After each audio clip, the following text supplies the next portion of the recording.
Welcome back to another episode of our GODSU Wednesday Icon Talk. I am His Excellency Dakar, CEO of Dakar Marketing Tools, and I am your MC and director for our Wednesday Icon Talk. And tonight, we're showing you out of our December 2021 Empower You Conference, our Masterclass 2. That was Economic Development, Financial Power, Concedes nothing without a demand. So please sit back, relax, and enjoy the show. Thank you.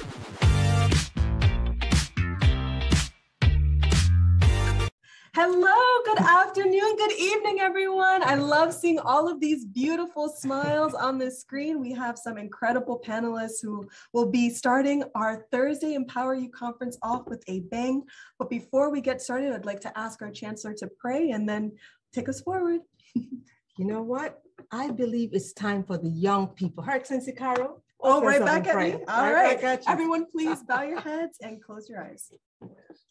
Dear God, thank you for this day. Thank you for waking us up this morning. Thank you for allowing us to convene today for the start of the Empower You Conference, Day 1. May today be fruitful. May we be able to learn so much from our illustrious panelists as well as our supporters and our students. And may we continue to use this knowledge, implement it, and to be further enmeshed as global workers of God in your name. We pray. Amen. Over to you, Chancellor. Amen. I am just so excited to see all the gorgeous faces. Yes. I guess today is Men's Day. I think so. I think so. I am like, look at the GQ. I love it. I love it. All right. So today's panel is called Economic Development, Financial Power Concedes Nothing Without a Demand. Our moderator, Dr. Danny Porte, is an Army veteran and the corporate CEO and president of both Professional Management Enterprises, Inc., PME, a professional services company, and WellTrans, a non-emergency medical transportation company. He received his associate's degree from Vincennes University and his bachelor's degree from Oakland City University in Human Resource Management, both while serving in the Army. In 2010, he obtained his master's degree in Human Resources from Columbia South University when he retired from the Army after 2 decades of honorable service. Dr. Porte transitioned to the private sector and created Professional Management Enterprises, Inc., PME. He was initially drawn to creating a professional services company to provide personal and professional development to help veterans transition back into the public and private sector after retiring or being honorably discharged. PME has been able to give skills training to give individuals a fresh start in the job sector. PME has expanded to focus on 5 divisions: management, consulting, staff augmentation, education training, counseling, and information technology, staffing solutions. As the CEO of this corporation, Dr. Porte successfully oversees over 300 plus employees. And for us here at GODSU, he is the person who actually pulled the trigger to get us to expand our professional services, our professional development courses, and each month, each year, he's made sure that we stay on point. He has mentored so many of the young people here at GODSU, and we are eternally so grateful for his guidance. So do I hand it over to him and he takes care of his panelists? Or I believe so. All right, Dr. Danny. I'm fine. Let's go, Dr. Danny. Good evening, good evening, good evening. Good evening. Well, thank you for that warm introduction, but I tell you that music have me ready to dance. So ain't no stopping us now. And then that money. So good evening, everyone, and welcome to Global Overday Seminary and University Virtual Empower You Conference. I'm Danny Porte. I'm going to be your moderator for today, and I have exceptional panelists. But before we introduce our panelists, let me give you a little something here. Frederick Douglass said, if there is no struggle, there is no progress. Power concedes nothing without a demand. It never did, it never will. So, and our topic, as the Chancellor stated, is financial power concedes nothing without a demand. So as I was reading Frederick Douglass and thinking about the questions I want to ask, let me go on, because he said one more thing before I get the panelists involved here. He also stated the following. He said, you know, if there's no struggle, there's no progress. This is fitting for the class that we're going to do right now. So he continued, Frederick Douglass mentioned that continued measures of injustice will be imposed until they are resisted with either words or blows. With this concept, how do you resist the imposed injustice with financial power? Think about that, panelists. Think about that.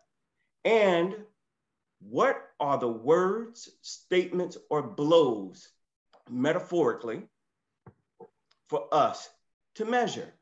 So my very first exceptional panelist today is Imam Dr. Talib Sharif.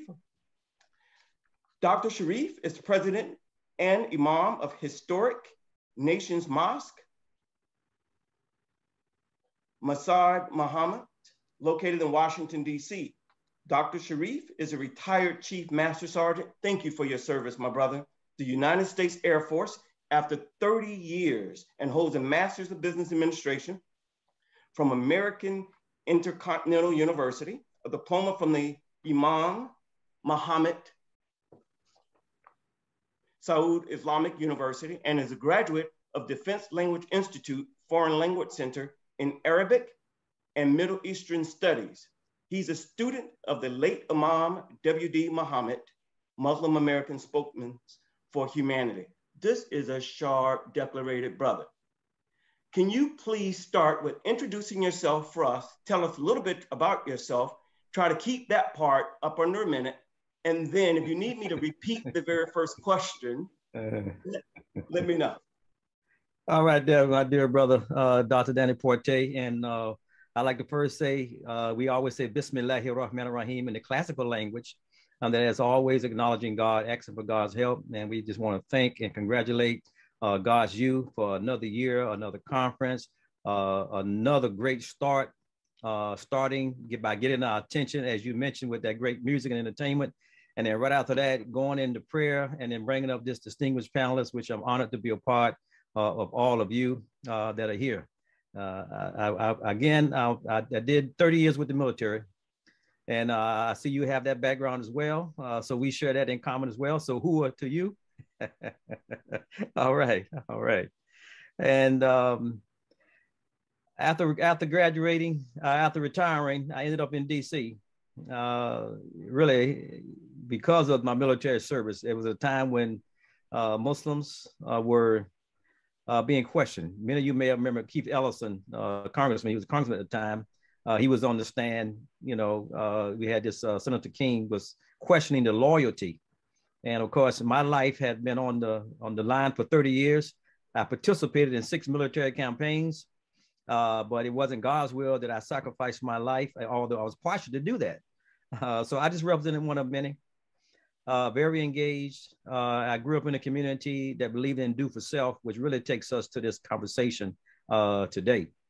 And I want to say, I'm glad you mentioned who made that quote, Frederick Douglass, because he's one who practiced what he preached. We know he had a good master at first, he had a bad one at second, and he freed himself. He hit him and freed himself. So he basically was a personification of that statement. And we saw how his life unfold when you begin to take matters into your hands and take them out of other people's hands. And that's what this conversation is about right now. So it's basically saying that people are going to do to you what you allow them to do by your lack of doing anything about the situation to change the situation. Exceptional. So I'm going to ask everyone that same question.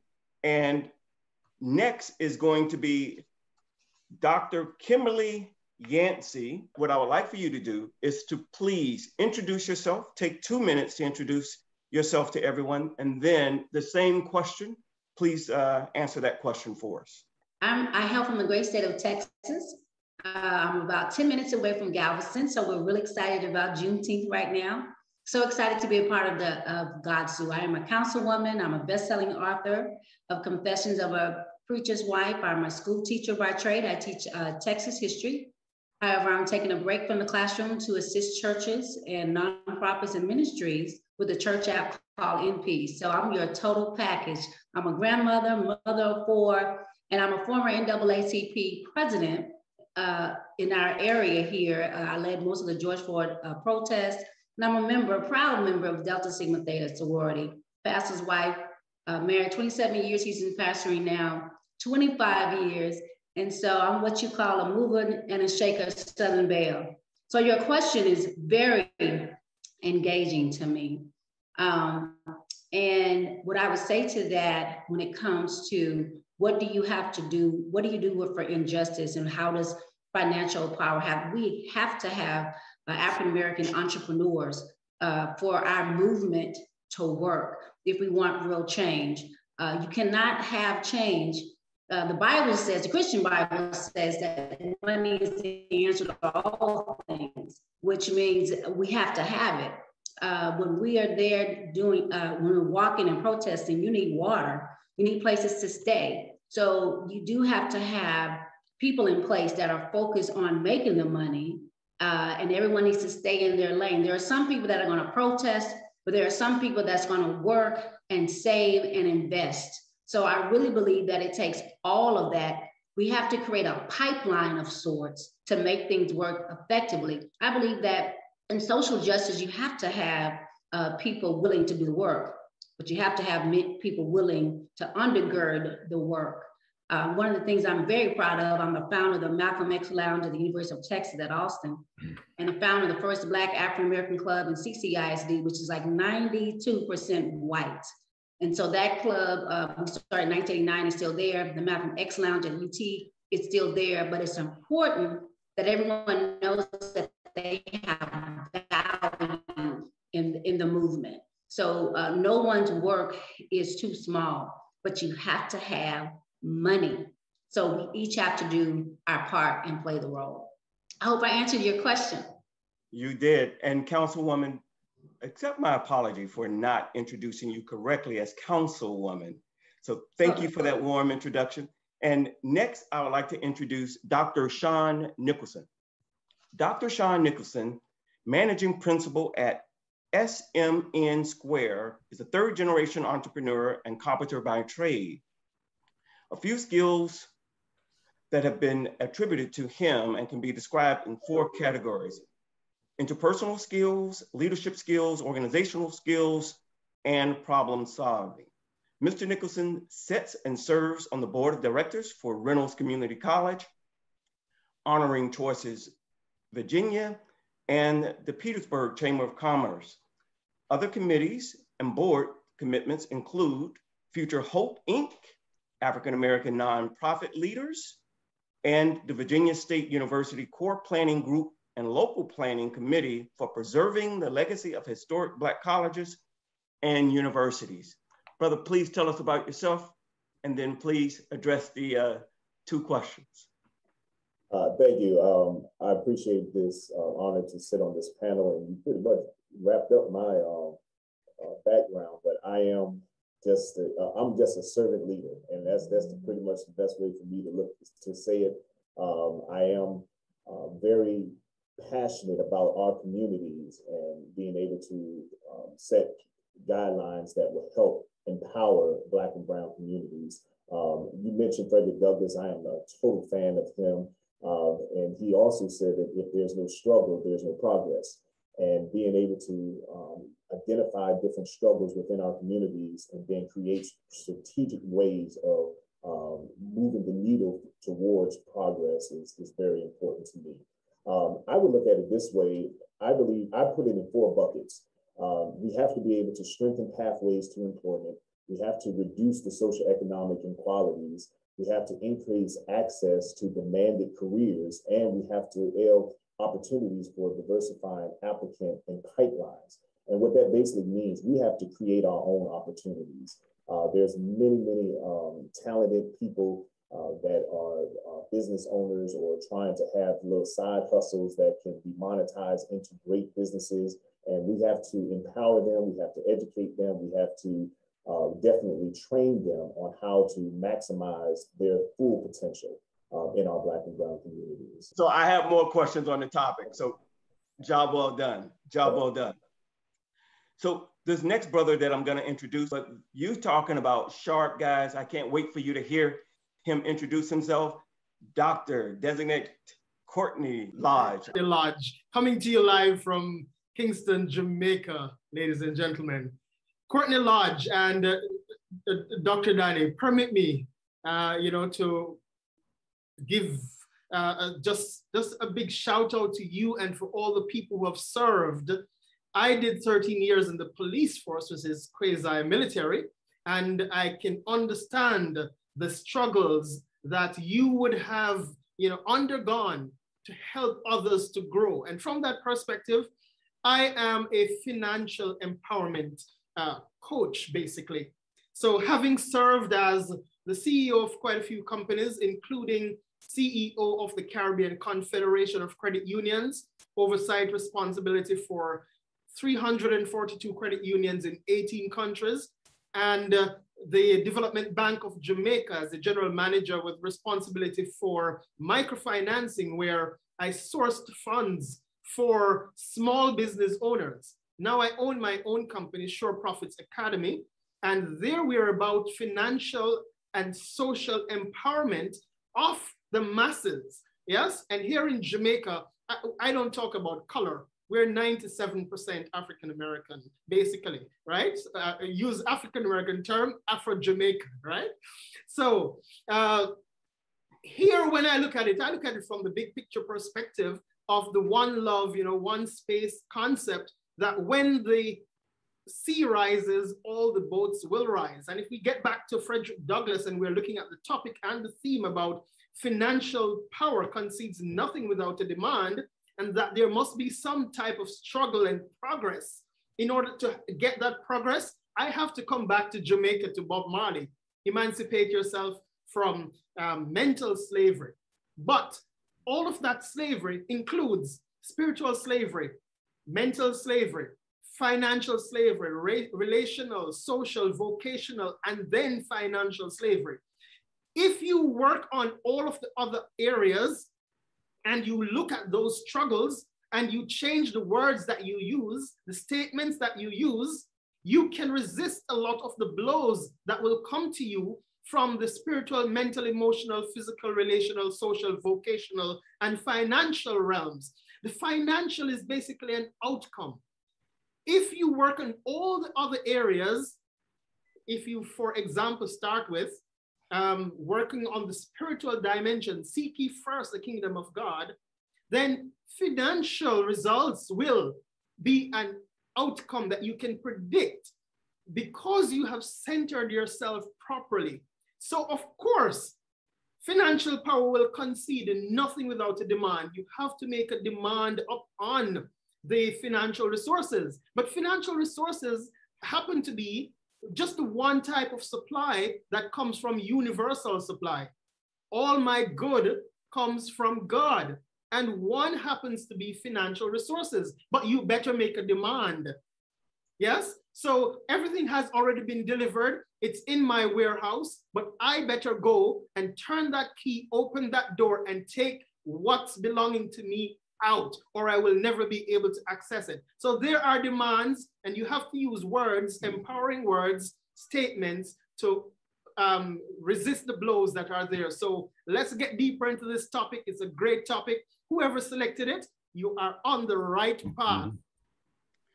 Well, I tell you what, man, this first five, that's a drop to mic moment. All five of you, priceless. Whatever they paid for today is done already.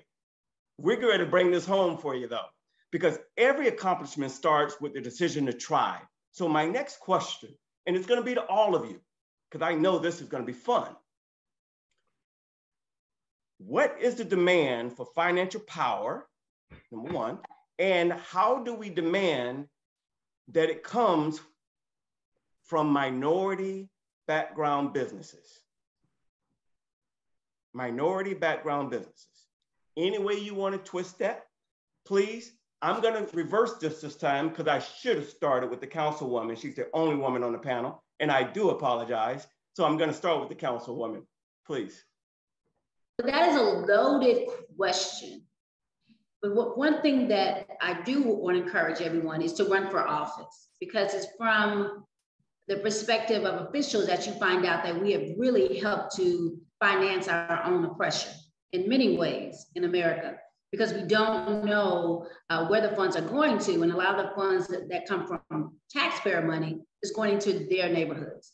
But one of the things I think we need to do is look at what's called Community Reinvestment Act, which banks are supposed to put those funds back into African-American or historically underutilized communities, and many times they do not.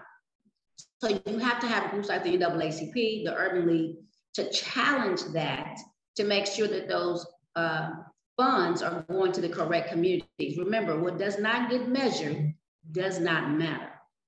And so you have to make sure that you understand those laws. Right now, the cities across America are receiving more money than they've received in the last 40 years through the American Rescue Act. And the African Americans are not asking their local government where those funds are going to. And many of those funds are going to communities that don't look like ours. So the first part of your question is we have to make sure that we understand the federal laws, and then we must understand what happens locally as well. Because what I had learned, I'm a neophyte, I'm a newly elected councilwoman in my city of about 18,000. I'm the first African-American woman to serve.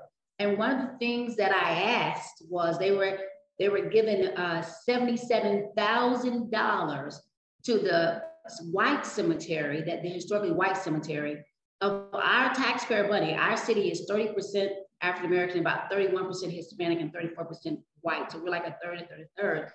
So, but we also have an African-American funeral home and an African-American cemetery that receives zero funds. That's a residue of Jim Crow and slavery. Because in the days of Jim Crow, we could not go to the city government and ask for funds. We could not, so we had to join churches in order to bury or have proper burials, correct? And so there are a lot of systems that are still in place that are residues from Jim Crow that we need to ask those questions. Why am I giving $77,000 of my taxpayer money to a cemetery that people that look like me could not go to? We're not buried in historically. And why are we giving monies to the Black cemetery? And our city is called Rising Star. So when I asked that question, they said, well, Kimberly, we put wreaths on the graves. I said, we don't want a wreath, we want money. So we have to make sure that we dismantle the systems of racism that are still in place.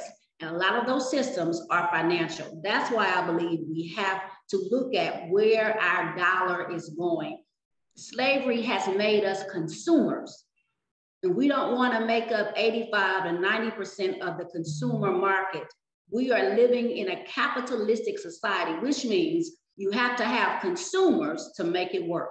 So the question becomes, are you going to be a lender or are you going to be a borrower? So this is a question that you asked that's loaded, but I love that we're now becoming financially free as a race of people in America in a system that was meant to make us laborers and consumers. Now we've got to take off those consumer chains. Councilwoman, yes. you have my brothers sitting in their chair.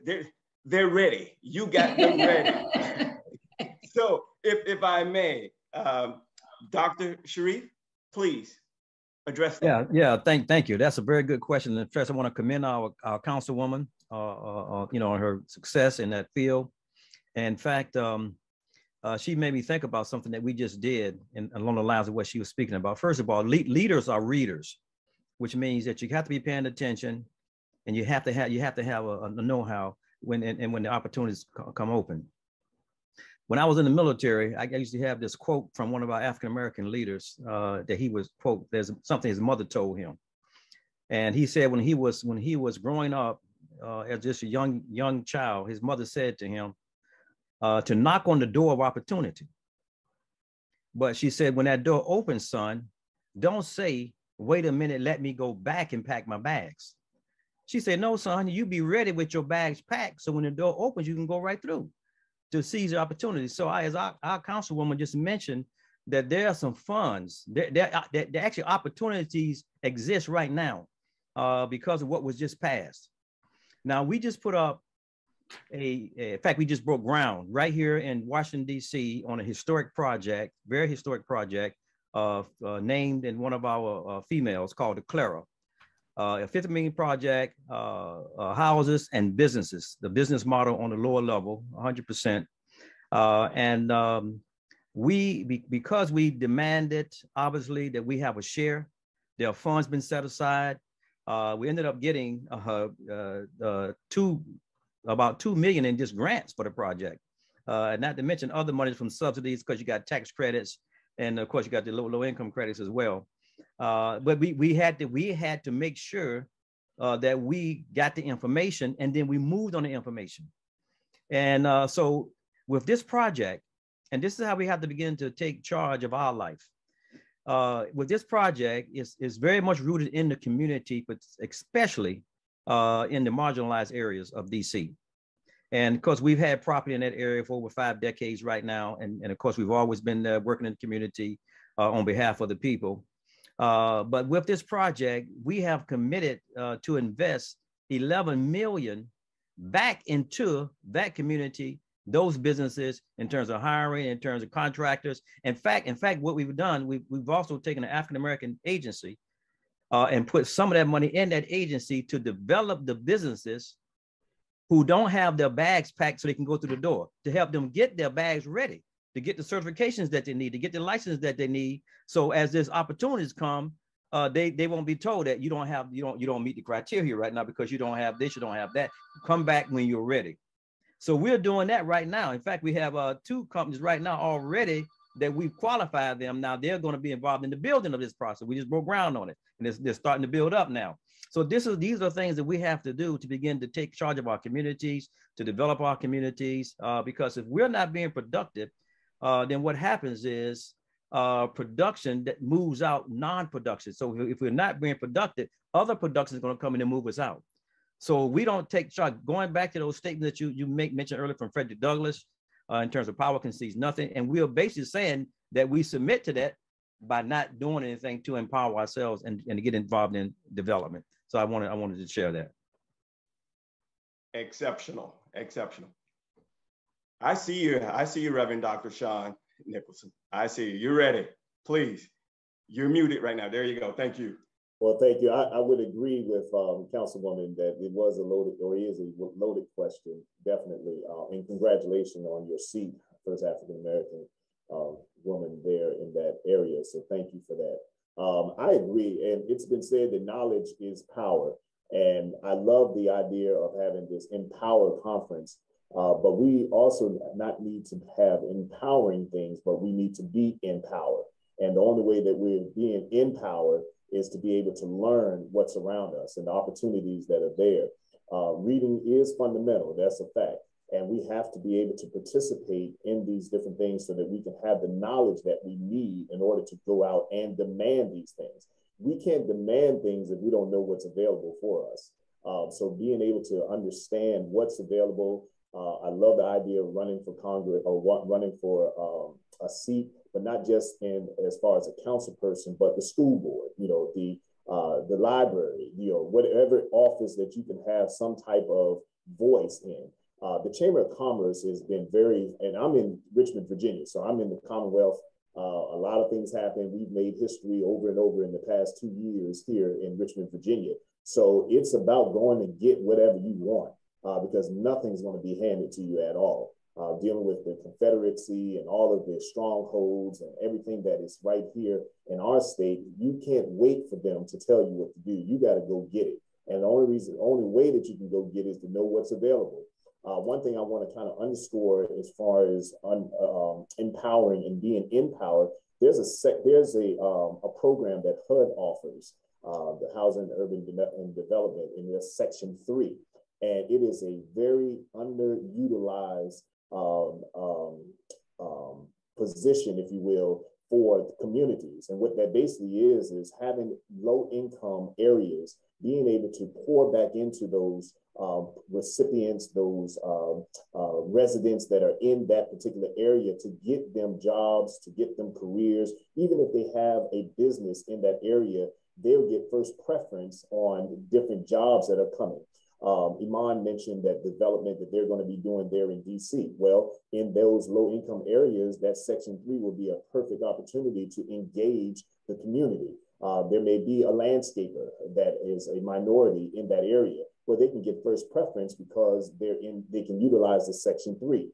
We have a lot of these youth build programs that are throughout the country. Well, legislation has demanded basically, and it's written in there that qualifies as a Section 3 credits for those businesses. And the housing authorities and things like that, they still operate off of the Section 3. So knowing and being able to have the knowledge and being equipped with the things that you need in order to start demanding is very key. So we got to read. We got to read. I love it. I love it. Okay. So Dr. Courtney Lodge, same question, but what I asked right now, I have one more question after Dr. Lodge answered a question, and I want to stay on our schedule. And I definitely want to be able to ask the next question because I think we'll be able to bless other folks with the next question as well. So Dr. Lodge, please answer that same question. Yes. And Councilwoman Yancey, I thought of skipping this part, but I will not celebrate with you as much as my other brothers have, because I'm challenged when people celebrate for things that was rightfully theirs and they finally get it back. Yeah. Here in Jamaica, I think there's only one other country in the whole world with more female executive and leaders. We've had our female prime minister, yet all of that. So if you understand where I'm coming from, yes, if you understand as brothers and sisters that you go out and I don't want to use the word take because that has certain connotations, and I don't even want to use the word demand, but you're going to command like you command respect. You command what's rightfully yours. I still don't understand the psychology, like I said, because here in Jamaica, we don't necessarily have as much of that. But I want to say that as soon as we can get to the democratization of wealth, the democratization of money reaching where it needs to, this is how you say, how do you demand from the financial power?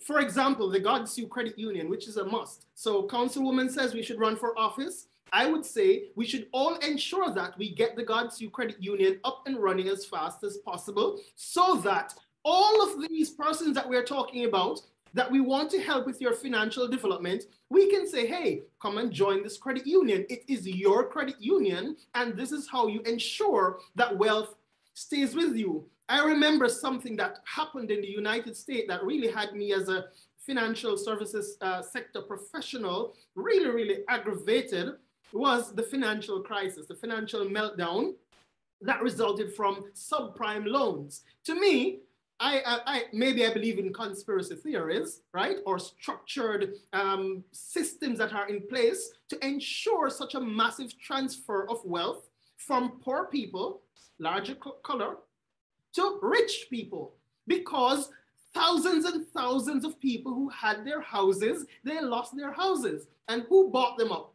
Yeah, at wholesale prices, at 40 cents on the dollar. It was not people of color. And something of that nature, I believe, probably could have been orchestrated. Another thing, you have things like the Financial Claims Act and the Incentive Compensation ban, where you had several universities, for example, going under because of how they were recruiting people and are literally trying to get funds under the Title IV Higher Education Act and so forth. Now, all of these things, unless we see them and we understand them for what they are and put systems in place to prevent them, we're going to continue to be reactive, and we can't continue to be reactive. I'm going to end here on this one because, like I said, it's a great topic. I could have taken this one alone for 5 hours, so understand me. And I would love to listen for those 5 hours. Wow. I'm excited. I am truly moved.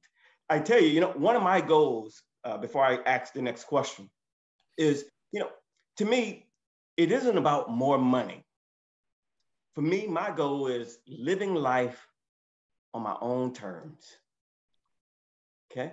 On my own terms. And you guys are blessing me today, for real. Although I'm moderating this thing, Chancellor couldn't have picked a better group of professionals to answer these questions. So let's keep it moving. Let's keep it moving. And thank you for allowing me to live life on my terms. I'm trying to get there financially. Okay. What does buying / financial power actually look like in an environment after our worldwide pandemic? I'm going to start with Dr. Nicholson. Oh, wow. Okay, so I'm optimistic. I think it's going to look great.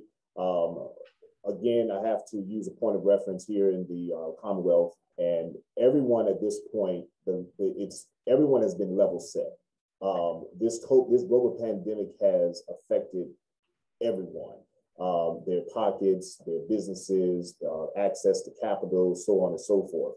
So I believe that now the ground is, we'll just say semi-level. It's easier now for us to go and really, and I love to command what it is that we want, because we can go into the door. We can have our bag ready to enter into the door, like Iman said. So I think that by being level set, it looks great from where I sit. I think that if we can continue to stick together, if we can continue to educate and empower one another so that, again, we can be empowered, I think that we can definitely have a really good opportunity to make it look like however we want. The housing market, retail businesses, hotel industries, whatever it is, we can now have whatever we want, but we got to have a plan.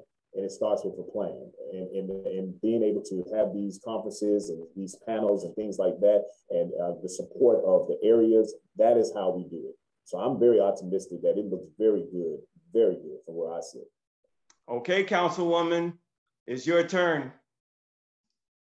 Okay, well, as a history teacher, there were two things that opened up after the bird flu. That was entertainment and the church.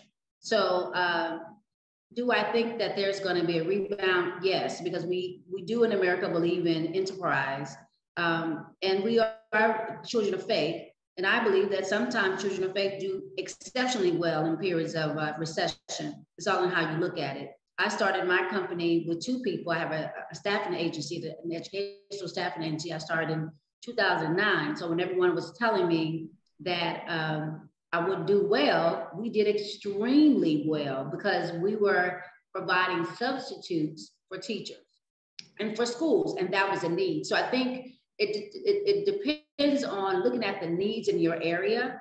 But again, the American Rescue Act is sending a lot of monies locally for job training, for investment, and you can petition and I love my brother from Jamaica when you said command, because you're right. It's all about a mindset. We are native born, we are Americans, and I enjoy being an American.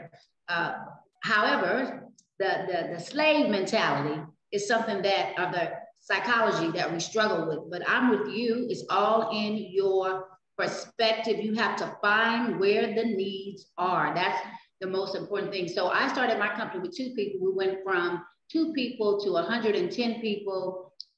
We first 2 years with just 2 schools. We profited, and this was back in 2010, in the midst of the recession.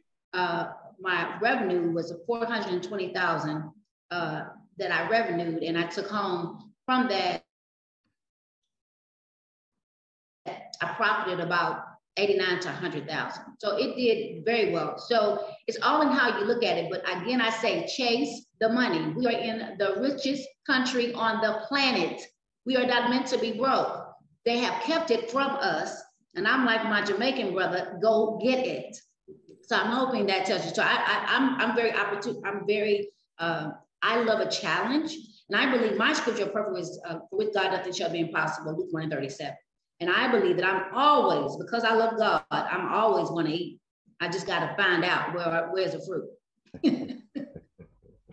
Oh, I love it. I love it. Hey, Dr. Sharif, please. Yes, wonderful, wonderful.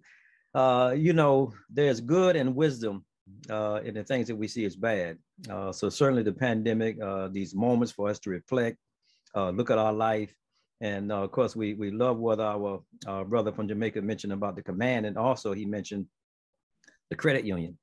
I was just in a panel discussion with Representative Hines, who's over the economic disparity, fairness, and growth. And one of the other representatives mentioned, say, if your communities begin to just have a credit union, then you can begin to seize a lot of opportunities by leveraging that as a basis for unity and growth as well. And so what happens is many of us, before the pandemic, and this pandemic is really helping us, we have been suffering as a people. Speaking now about African-American people, primarily from what's called also the plantation ghost. And that's where we've always had things taken care of for us, and we become lazy, and we haven't talked about command. But when we talk about power concedes nothing without a demand, we always sometimes think about that being external driven, but it should look at, first of all, being internal driven. You have to put a demand on yourself that you're not going to accept and be satisfied with things as they are, you see, and that's when you begin to move. Somebody mentioned earlier, you know, it's all in the thinking, you know, and many of our leaders mentioned about how we're taught and how we think. Freedom, free dome. They give what that's the answer in the word freedom. This is the dome up here. Freedom is to move in our intellect to a greater vision, to a greater purpose, to a greater responsibility. And then once we're comfortable with our life and our created purpose as a people, then we're gonna see things much brighter, much better after the pandemic. We're seeing right now, many people are not going back to work, not because they don't want to work, because they've already started to do things for themselves. The condition itself has forced them. And nothing's more satisfying than things you do with your own hands for yourself. Nothing's more satisfying. Look, I'm gonna say this in close. Almighty God lets us know, he said that we are individuals. Individuals. Individual means don't divide the dual. So we're abstract and we're concrete. Many of us just want to be spiritually satisfied, but we can never have spiritual satisfaction unless they're material also. You see, we have to produce something material. How can we be comfortable with ourselves as a people when we walk out our doors? We don't have businesses, we don't have establishment that we put up ourselves. We see it in our children. When they produce things at school, they come home happy and want to share because they produce that. We're never going to be satisfied. But after the pandemic, I think many of us are beginning to create things. Like, as I mentioned before, we're putting up for the first time from our community, building this 50 million structure, and we got more. We get ready to do another project. And we're also sharing that knowledge with others who are starting to do the same thing right now during this pandemic. Seizing, as our councilwoman said, looking at the funds that are being created. And again, this committee that I was a part of, they're looking at the disparities. And they're pushing money from this Rescue America into the communities. And again, but if we don't know, then we blow the opportunity. Well stated, Dr. Sharif. Dr. Lodge, please. I could just spend all my time telling Imam how much I love you, Imam, right? And all you're doing in that community. I've lived in DC. I've lived in DC for 4 years, the longest place outside of Jamaica. So, you know, but I want to come back to several things that you said, basically. I believe the mindset, you're talking about the dome, free the dome. I believe that I am created in the spiritual image and likeness of God, and that I am the equal with any other human being that walks this planet. Yes? And that's the way I walk, and that's the way I present myself to the world, because that's what I believe. So no insecurities when I'm in the presence of anyone, irrespective of who you are.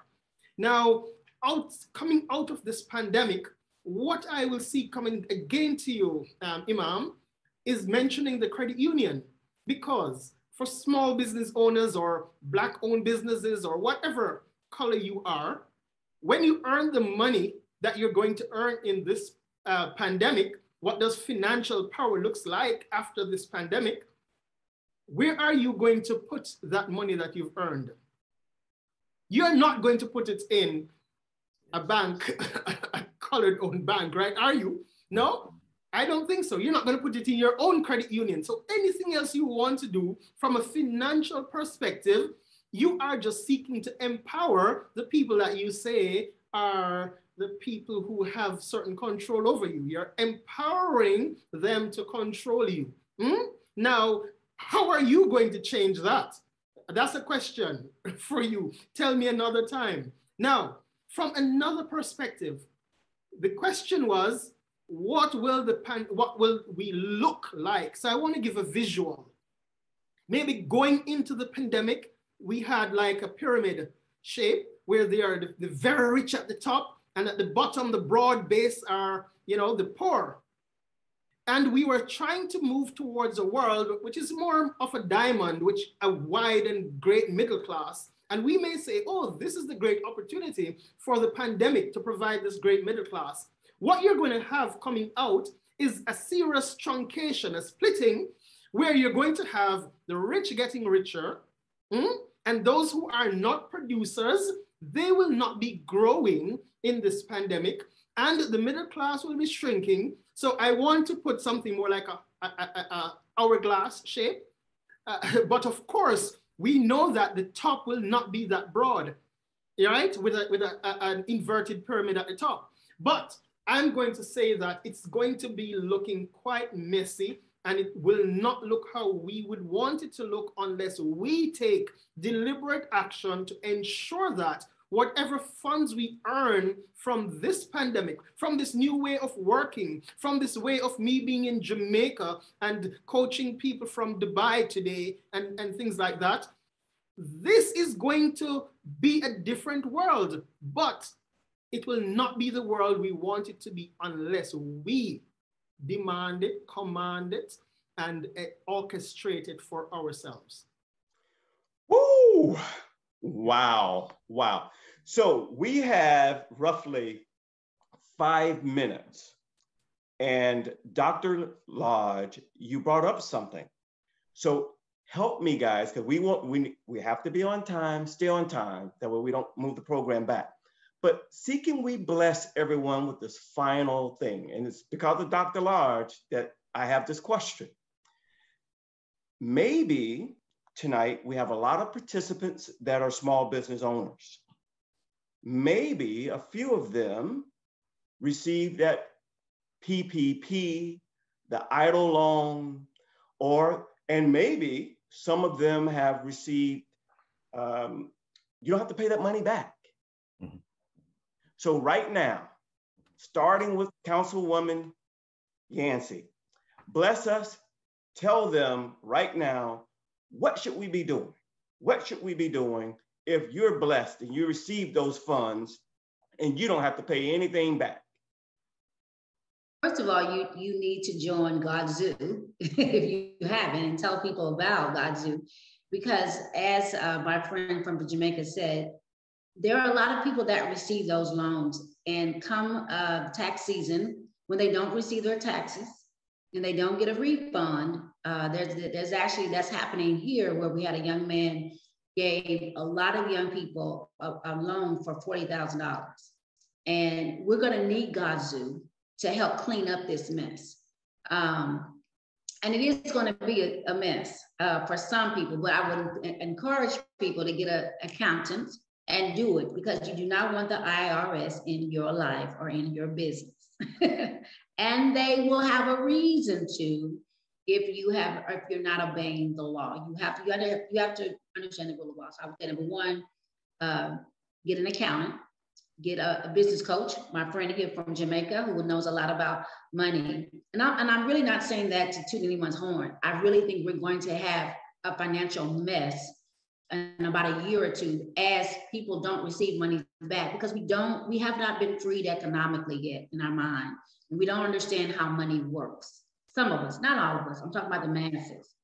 I'm in the South, the deep South in Texas. So that's something that as a councilwoman, I'm trying to get our people together and the pipeline working so we can make sure that our people don't go to jail. So get an accountant. Okay. Dr. Sharif? Yes, we need to invest in ourselves. We need to invest in the communities because we know that money still doesn't turn around in our neighborhoods. One of the things we've been pushing is for people to invest in African-American companies, establishments. And I'm glad my dear sister, Councilwoman Kimberly mentioned GODSU as one of them that's investing in the people. One of my relatives has started a company called We Buy Black. It's the largest online of its type right now. And in fact, he got it started because he appealed to African Americans to just invest like $25 into it, and it became big. Now it's the largest in the world, and all Black-owned products. And he's helping Black businesses. We are never going to free ourselves until we have economic dignity. And of course, with economic dignity, economic power comes along with that. So we have to begin to invest our funds in ourselves, find those and work together, pair together, start associations and begin to invest your money. And that's how we begin to keep it inside, protect the interests, and begin to grow our life. If we don't grow our life, then our life is in somebody else's hands and not in our own hands. We've allowed it to be taken out of our hands.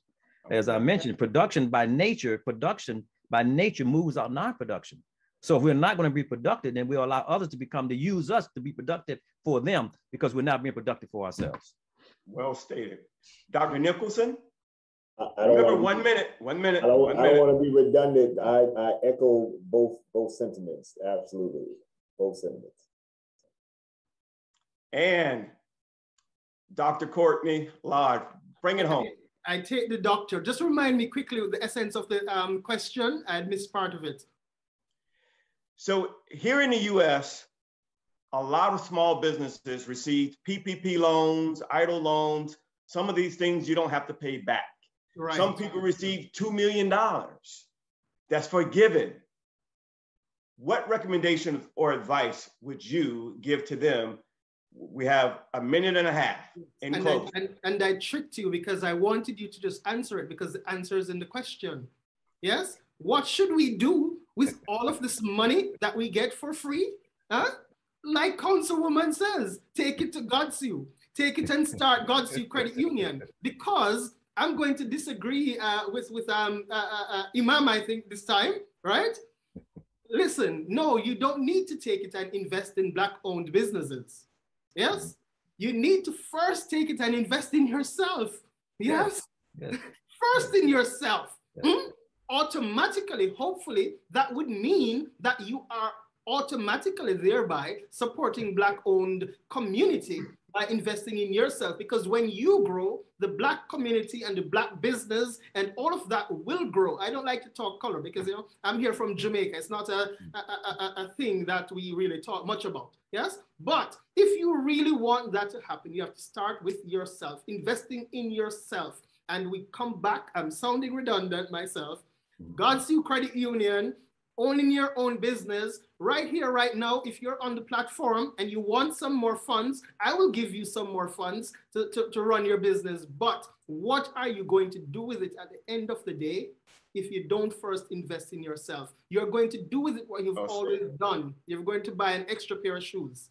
Yeah. And the good news, Dr. Courtney, we're on the same page because I may have said it fast, but the first thing I said was invest in yourself first. And yes. So we're on the same page.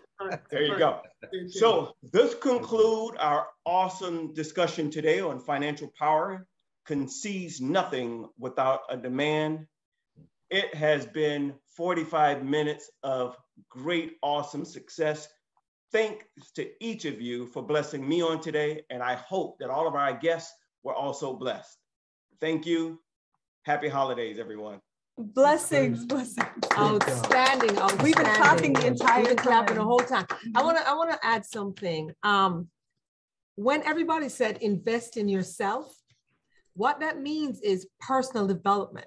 If you look at a gentleman like Dr. Danny Porte, he has more letters behind his name than I do. He goes from A, B, C, D, E, F, G, then A1, A2, A3. He's constantly, his thing is every 2 months, he gets another designation, and not to get the designation, to get the knowledge to get the information behind that designation.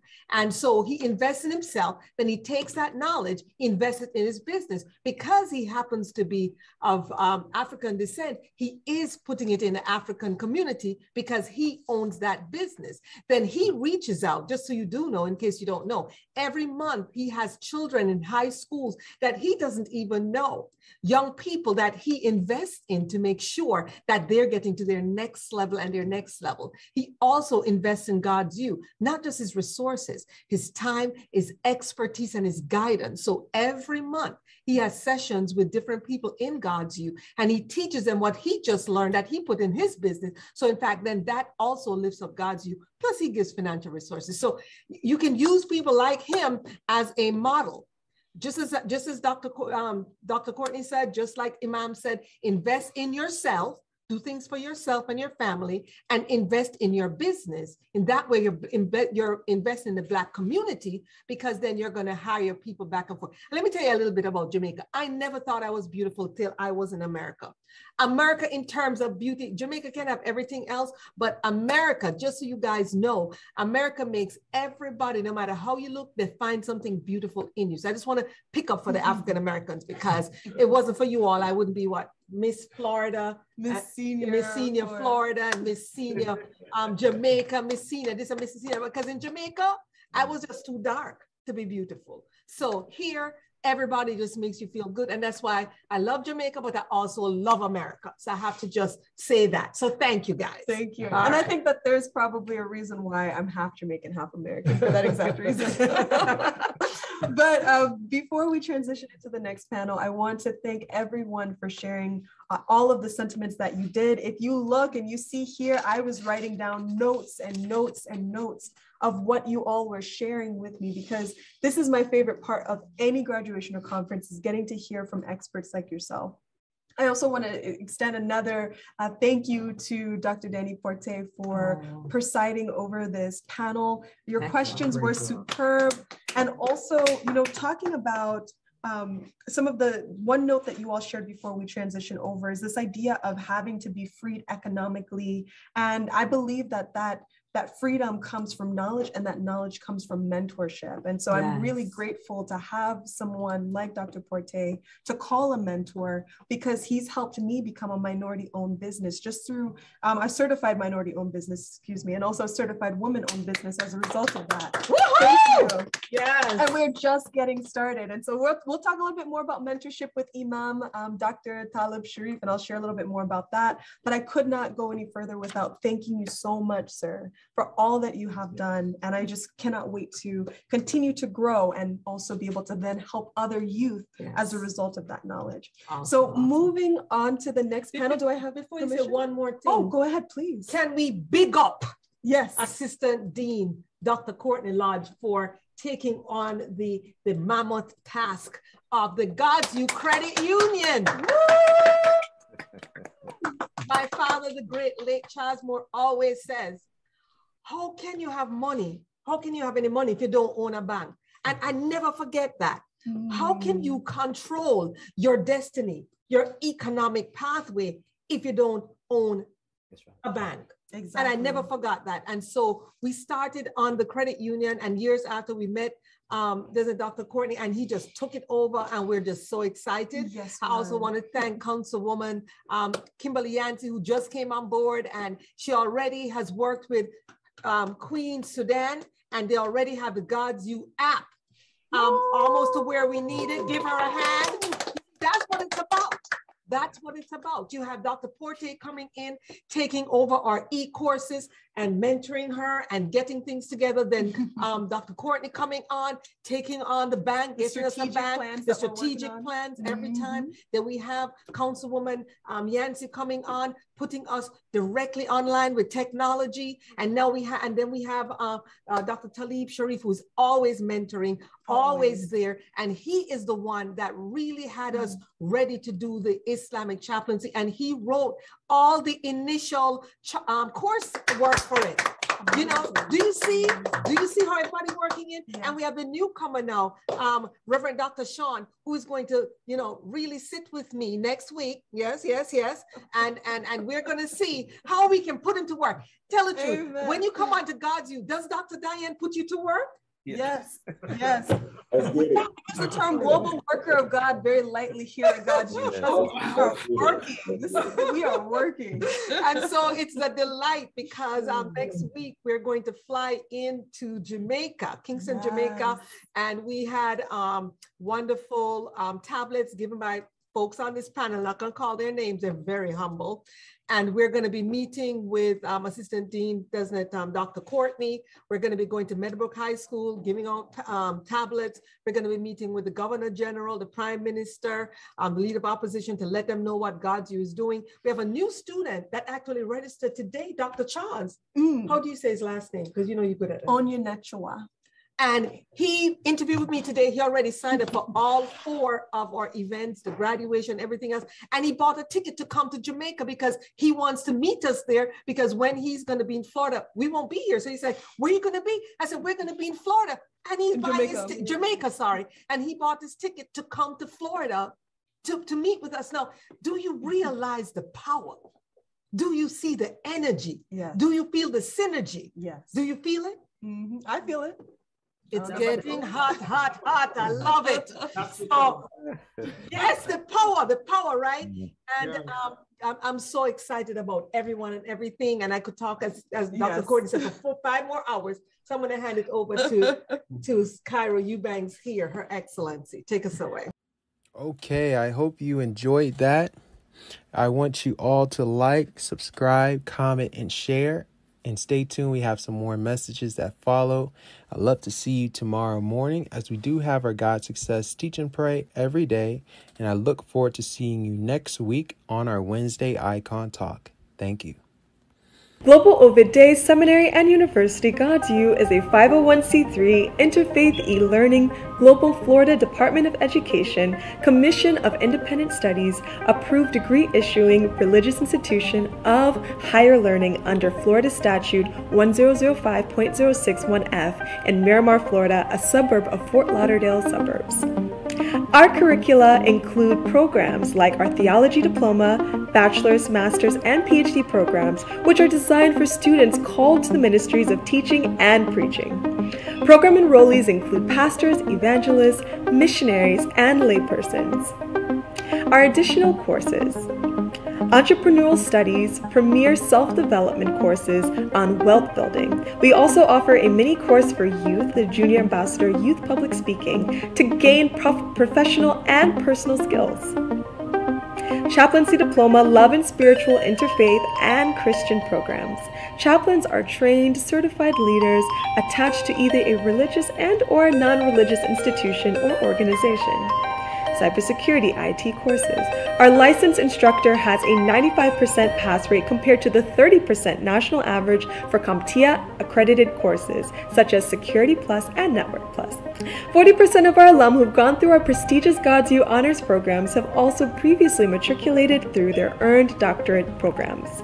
Our alum include physicians, ambassadors, statesmen and stateswomen, icons and billionaires, religious leaders, titans in business, global philanthropists such as Ambassador of Ghana to the United States, His Excellency Dr. Bafor A.J. Bewa, Ambassador of Nigeria to the United States, His Excellency Dr. Sylvanus Musafor, billionaire builder and dean, His Excellency Dr. Michael V. Roberts, former Maritime Minister, Government of Nigeria, Honorable Dr. Leke Olawale.